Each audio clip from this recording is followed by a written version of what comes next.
नमस्कार, स्वागत है आपका के न्यूज में। मैं हूं आपके साथ विशाल पंडित। रुक करते हैं खबरों का। कानपुर से एक चौंकाने वाली घटना सामने आई, जिस पर आज हम बात करेंगे। दंपत्ति निराश, आत्मदाह का प्रयास।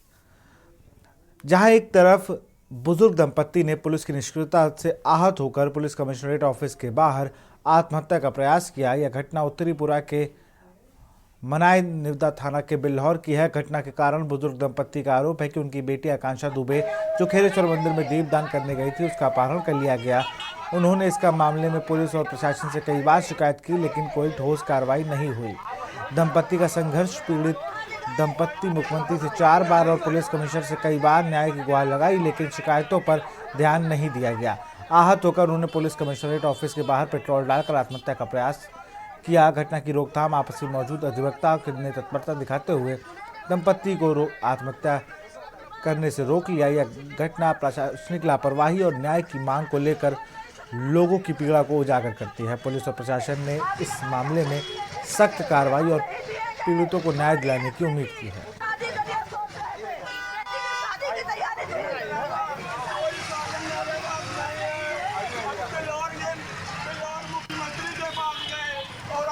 चौकी में अड़काया भी जाता बिटिया भूल जाओ और हमें तो बड़ी आफत है। मरने के सिवा कोई साधन हमारे पास नहीं। तो हम क्या करें?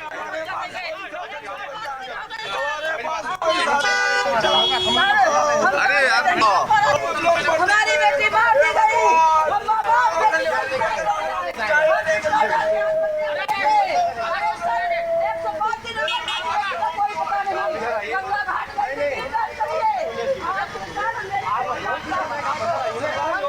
सर, हमारी बेटी 31 अगस्त को सैया घाट, जो शिवराजपुर थाने में पड़ता है, वहाँ दीपदान के लिए गई थी और वहाँ पर फुटेज में देखा भी गया कि 2:20 पर उतरी है और 3 बजे रिक्शे से आ रही है।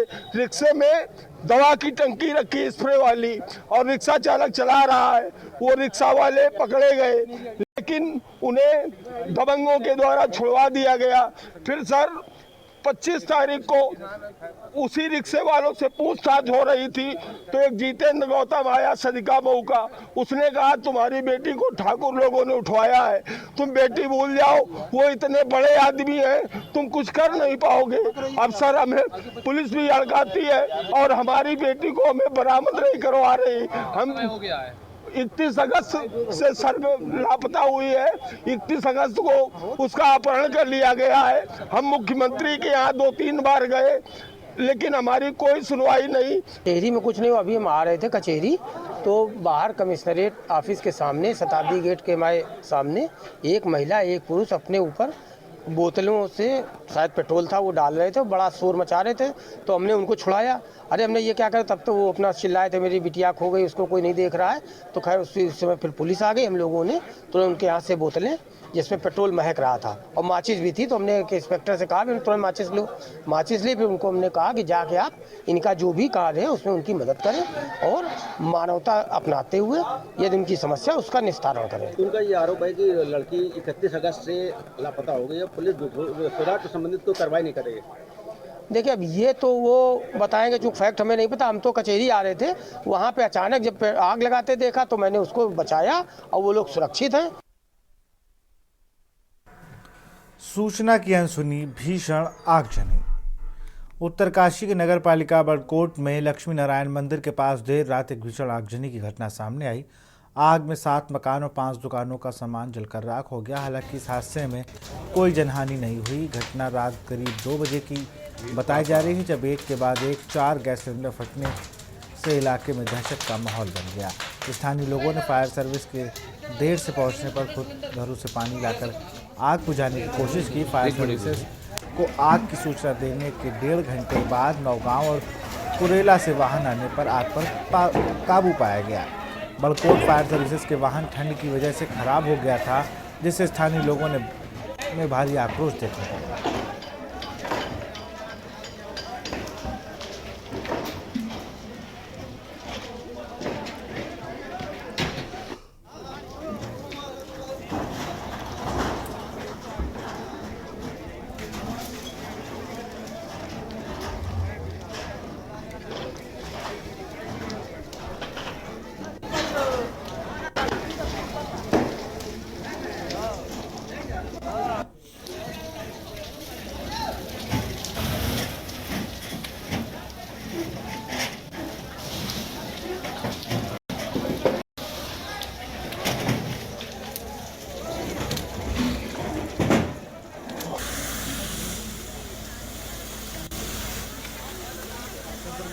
मैं कपिल नौटियाल हूँ। मैं यहाँ पे प्रत्यक्षदर्शी हूँ और ये भंडारी ड्राई क्लीन में जो आज आग की घटना हुई उसमें कम से कम, क्योंकि ये शहर के सेंटर में ये जगह होने के बावजूद भी फायर ब्रिगेड समय पे नहीं पहुँच पाई।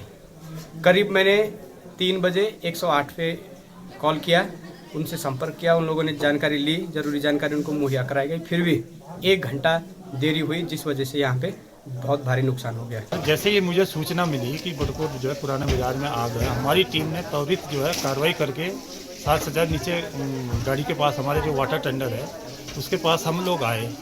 तो हमारा जो वाटर टेंडर है उसमें स्टार्टिंग में दिक्कत होगी, क्योंकि गाड़ी खुले आसमान के नीचे है, टेम्परेचर माइनस चल रहा है, जिस कारण जो हमारे पास जो बैकअप के लिए एक ही गाड़ी थी बड़कोट में, जिसलिए हमारा थोड़ा सा विलम्ब हो गया। और हमने उस सूचना को तुरंत जो है नौगांव और पुरोला फ्लैश किया, वहाँ से गाड़ियाँ मंगाई गई, इसलिए थोड़ा सा विलम्ब हो गया। जो हमारी जो है उसमें जो है टेम्परेचर गहराई ना होने के कारण जो है खुले आसमान के नीचे है, जिससे जो है उसके स्टार्टिंग में दिक्कत आ गई। पता ही नहीं चला कैसे लगे, हम लोग सो रखे थे और अचानक से आग पता चला। कुछ भी नहीं बचा पाया। फायर ब्रिगेड वाले भी नहीं पहुंचे, पानी नहीं उनकी टंकी में, वो भी 1.5-2 घंटा लेट पहुंचे। वो आग बुझ जाती टाइम से।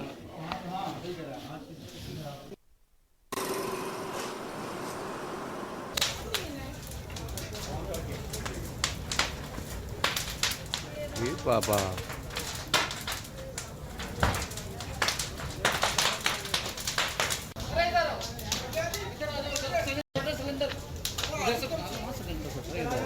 एक मिनट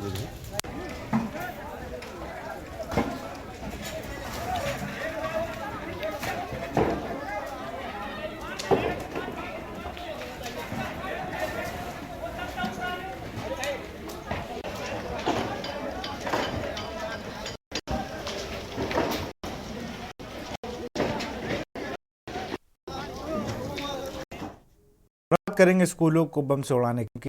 6 स्कूलों को शुक्रवार शाम सुबह बम से उड़ाने की धमकी भरा मेल मिला। इसके बाद वासियों ने स्कूल परिसर की तलाशी शुरू कर दी। पुलिस ने ये जानकारी दी। बता दें कि इससे पहले 9 को दिल्ली के कम से कम 44 स्कूलों को इसी प्रकार के ईमेल मिले थे। पुलिस ने जांच के बाद उन धमकियों को अफवाह बताया था। वहीं दिल्ली के पूर्व मुख्यमंत्री अरविंद केजरीवाल ने बताया है कि ये 1 हफ्ते के अंदर इस तरह का दूसरा मामला था और पूछा कि इन बम धमकियों का बच्चों पर क्या असर पड़ेगा। दिल्ली दमकल विभाग के अधिकारियों ने बताया कि हमें पश्चिम बिहार के भटनागर इंटरनेशनल स्कूल से सुबह 4:40 पर श्रीनिवासपुरी स्कूल से सुबह 6:23 और ईस्ट ऑफ कैलाश के डीपीएस अमर कॉलोनी से सुबह 6:36 पर फोन आया था।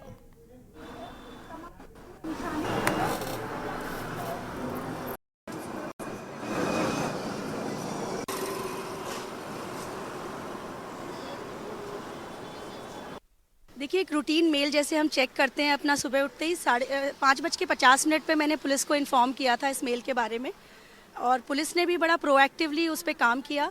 और जो बॉम्ब के स्क्वाड आते हैं, बॉम्ब डेटोनेशन वाले स्क्वाड आते हैं, उनका हमें दिल्ली पुलिस ने पूरी अश्योरेंस दी कि वो लाइन से स्कूलों को अप्रोच कर रहे हैं और वो चेक करेंगे। और हमने इमीडिएटली पेरेंट्स को मैसेज डाला कि आज स्कूल ऑनलाइन होगा। स्टाफ और स्टूडेंट्स की सुरक्षा को ध्यान में रखते हुए सारा स्कूल ऑनलाइन शिफ्ट किया गया और दिल्ली पुलिस अपने हिसाब से कार्यवाही कर रही है। पूरी बिल्डिंग्स उस हिसाब से हम दिल्ली पुलिस की क्लियरेंस मिलने के बाद जितने भी स्टाफ मेंबर्स यहाँ पर हैं वो तभी बिल्डिंग में एंटर करेंगे।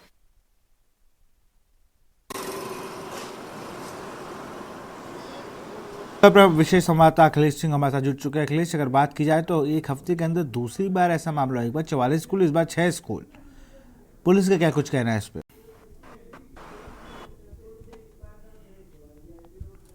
मिलने का मामला थमने का नाम नहीं ले रहा है। एक के बाद एक धमकी देने का सिलसिला जारी। आज फिर सुबह दिल्ली के 3 स्कूलों को, जो भी नामी गिरामी स्कूल गिने जाते हैं, उनको ईमेल करके धमकी दी गई कि स्कूल को बम से उड़ा दिया जाएगा, वरना स्कूल को बंद कर दीजिए।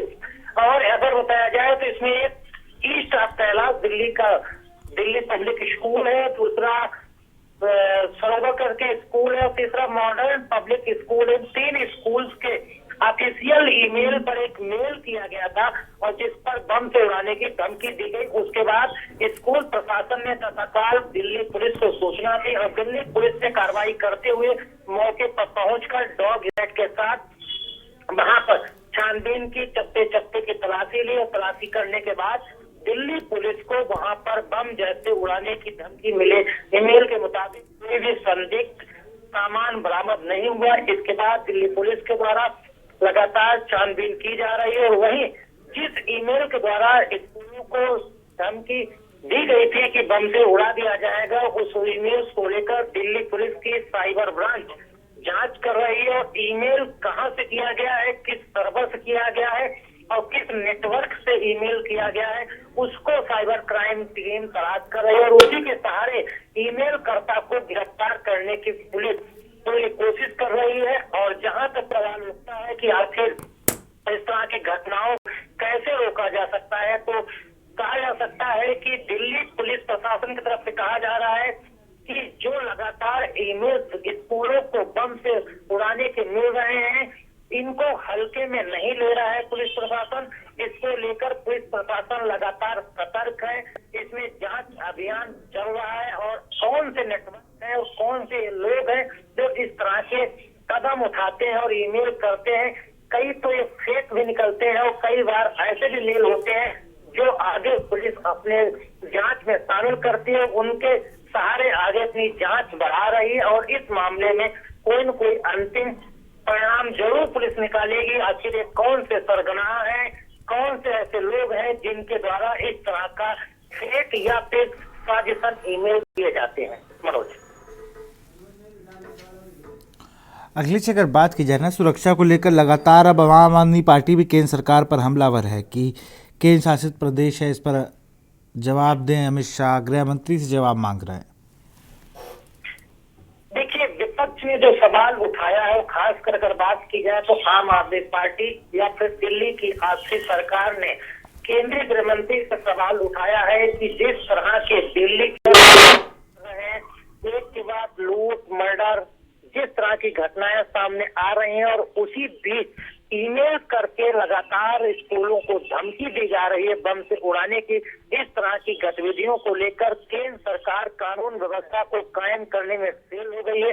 दिल्ली पुलिस क्राइम को रोकने में नाकाम हो गई। इस तरह के लगातार विपक्ष द्वारा सवाल उठाया जा रहा है। खासकर आम आदमी पार्टी और उसके संयोजक अरविंद केजरीवाल और उनके नेता लगातार केंद्रीय गृह मंत्री अमित शाह पर सवाल उठाकर उनको घेरने की कोशिश करते हैं और जिम्मेदार भी ठहराने का पूरा तरीके से ये अभियान भी चलाया जा रहा है। जी, बहुत बहुत शुक्रिया अखिलेश, तमाम जानकारी के लिए आपका।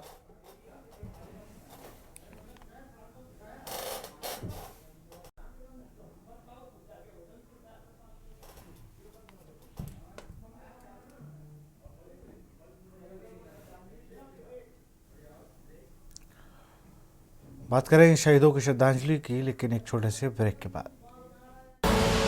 आप देख रहे हैं के न्यूज, खबरों का सारथी। ब्रेक के बाद आपका स्वागत है। प्रधानमंत्री नरेंद्र मोदी, केंद्रीय गृह मंत्री अमित शाह, उपराष्ट्रपति जगदीप धनखड़, लोकसभा अध्यक्ष ओम बिरला, बीजेपी के राष्ट्रीय अध्यक्ष जेपी नड्डा समेत कई नेताओं ने शुक्रवार को उन सुरक्षा कर्मियों को श्रद्धांजलि दी जिन्होंने 13 दिसंबर 2001 को संसद पर हमला करने वाले आतंकवादियों से लड़ते हुए अपनी जान गंवा दी थी। कांग्रेस अध्यक्ष मल्लिकार्जुन खड़गे, राहुल गांधी समेत कई विपक्षी नेताओं ने भी शहीदों की श्रद्धांजलि दी। बता दें कि पाकिस्तान स्थित लश्कर-ए-तैयबा और जैश-ए-मोहम्मद के आतंकवादियों ने 2001 में 13 दिसंबर को संसद परिसर पर हमला किया था, जिसमें 9 लोगों की मौत हो गई थी।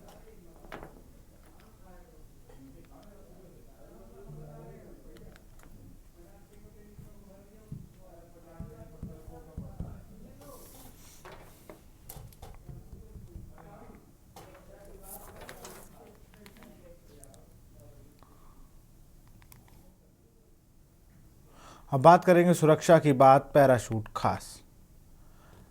कानपुर में ऑर्डिनेंस पैराशूट फैक्ट्री यानी ओपीएफ पायलटों की सुरक्षा की दिशा में बड़ा कदम उठाया है। फैक्ट्री ने तेजस लड़ाकू विमान के पायलटों के लिए इंजेक्शन सीट पैराशूट विकसित किया है। इस रिपोर्ट को देखिए। उत्तर प्रदेश के कानपुर में ऑर्डिनेंस पैराशूट फैक्ट्री यानी ओपीएफ ने पायलटों की सुरक्षा की दिशा में बड़ा कदम उठाया है। फैक्ट्री ने तेजस लड़ाकू विमान के पायलटों के लिए इजेक्शन सीट पैराशूट विकसित किया है। नया पैराशूट डीआरडीओ और aerial delivery research and development establishment के साथ मिलकर तैयार किया गया है। इसका परीक्षण जल्द किया जाएगा। कि पायलट पैराशूट तेजस ये लाइट कॉम्बैट एयरक्राफ्ट जो HAL ने बनाया है इंडियन आर्म फोर्सेस के लिए, एयरफोर्स के लिए, और इसके साथ ही वो विदेशों में भी इसके निर्यात की संभावनाएं तलाश कर रहा है। इस एयरक्राफ्ट में जो पायलट पैराशूट की सीट और इसका पैराशूट है वो पहले विदेशों से अभी तक आता रहा है। ADRD ने इस विषय में सोचा कि हम इस पैराशूट को कंट्री के अंदर ही बनाएं, जिसके लिए उसने ऑर्डिनेंस पैराशूट फैक्ट्री को as a production partner choose किया। विमान में आग लगने, संतुलन खोने या दुश्मन के हमले जैसे हालात में ये पैराशूट पायलटों की सुरक्षा कर सकता है। सिलिकॉन फिनिश के साथ आग रोधी नायलॉन से बने पैराशूट की कीमत 8 लाख रुपए बताई गई है। ये कीमत आयातित मॉडलों से आधी है।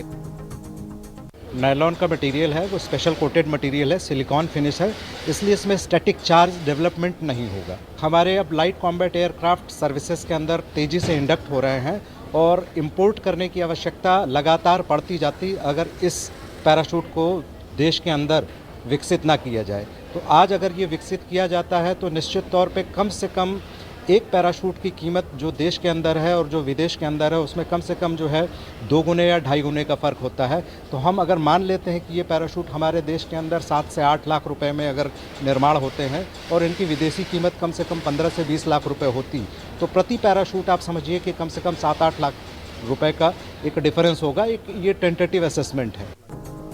परियोजना का महत्वपूर्ण पहलू महिला सशक्तिकरण है। इसे बनाने में 65 महिलाएं शामिल हैं। ओपीएफ का प्रोजेक्ट रक्षा क्षेत्र में आत्मनिर्भरता भारत की दिशा में मील का पत्थर है। कंपनी मिराज, सुखोई और जगुआर जैसे लड़ाकू विमानों के लिए भी पैराशूट बनाती है।